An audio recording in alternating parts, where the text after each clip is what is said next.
Assalamu alaikum YouTube görүүчүлөр, жылкы сүйүүчүлөр. Сатууда туугандар бүгүн ошол көк тай бар. Суу дезеңерде жарашат, көк дезеңерде жарашат. Таза кара байыр жылкы экен туугандар.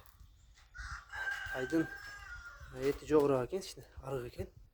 Кулагынын бурчуна иштен салынган экен. Көкүрөктү карагыла. Бияктары 4 буту 4 казыгы тең таза экен туугандар. Буттарында шиген жерлер жок экен. Тай арыгыраак экен. Корузун да көргүлө. Так. Кош жылкы экен жаныбар. Кыргыз жылкы да. Бою 1,40 туугандар.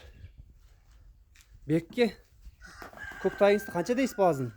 Бүгүн жөндөө эле койдук. 76 000 кем кылып беребиз. 76 000 Тай арык экен, Кичине арыгыраак көк койду. Тишинди ачып коюңчу. Багып койсо жаныбар бөлөк чыгып кетет экен. Өтө корус экен, резвый тай экен. Тишин көрүнөт туугандар. Исип жеши, ден соолугу баардыгы жайында туугандар. Болгону талаада жүргөн тай экен. Баазын уктуңар? Дай бир кайталап коюң баазын. 76 000 кем бар деп чыгардык жөндөө коюп элечи. 76 000 кеми бар. Сургоён туугандар.